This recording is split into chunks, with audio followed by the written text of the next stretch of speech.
What's up mga It's the motherfucking Eagle Double G.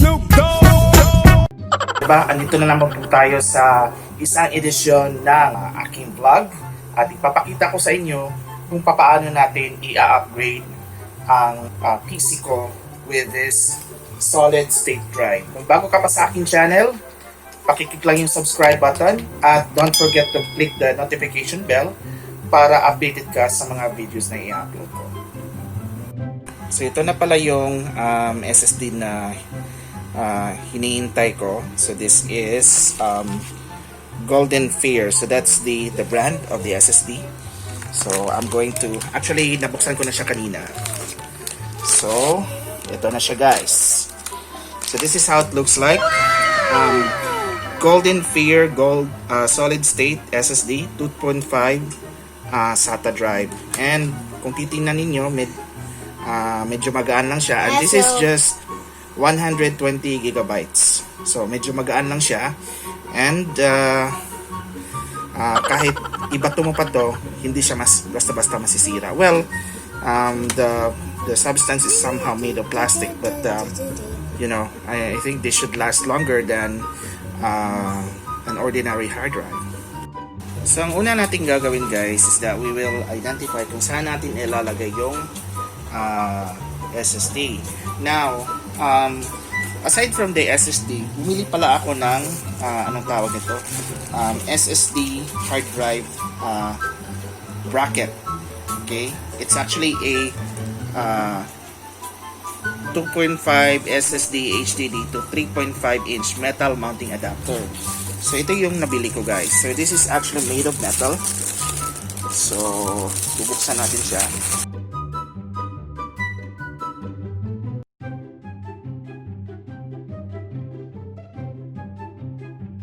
Yan.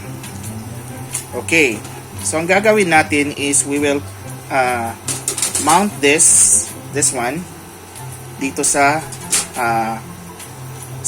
mounting bracket. Kasi dito natin siya ilalagay. Okay? Yan. So I'm going to screw it. So I have to let my son hold the phone.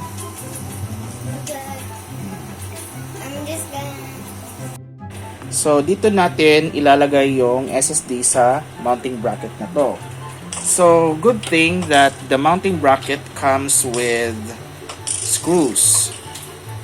So we're going to screw this one.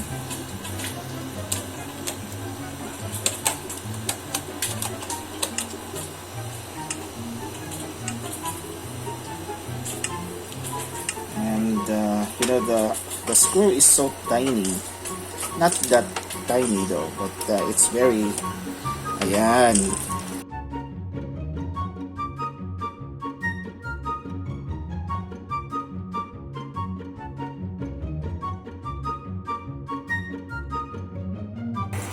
Okay, so ayan so I will be screwing the rest of the screws, so I cannot hold the camera.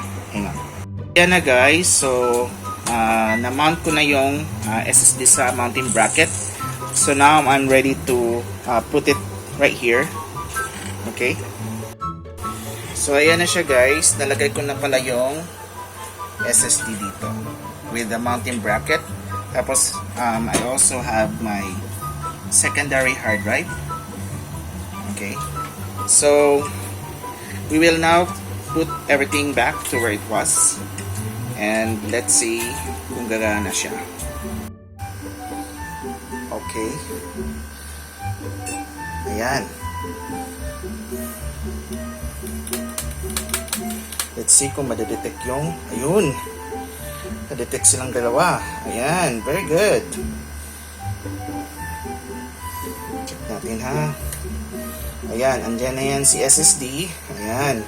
Tapos ito yung secondary hard drive ko. So, good job. So, ang gagawin natin ngayon is installan natin siya ng fresh copy ng operating system. So, as you can see here, kikita nyo naman, this is the SSD. Okay?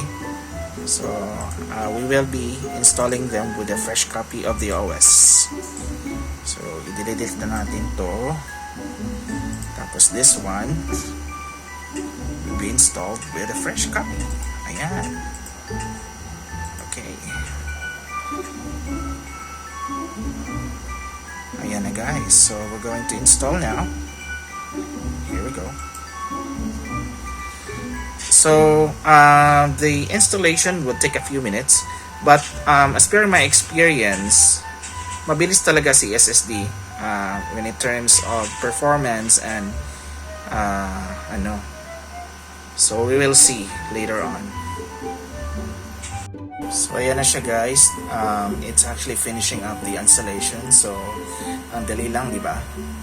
So yun. So ayan na siya guys, tapos na yung installation natin, and now we are now configuring Windows for the first time. So ayan na siya, hi. Sabi niya, hi, we're getting ready for you. Alright. Ayan na siya. So sandali lang naman to. So it's going to take a few minutes, tapos it would be ready for us to configure it. Yun lang naman guys, I hope na marami kayong natututunan sa ating video ngayon. At again, para sa mga bago kong subscribers, don't forget to subscribe to my channel.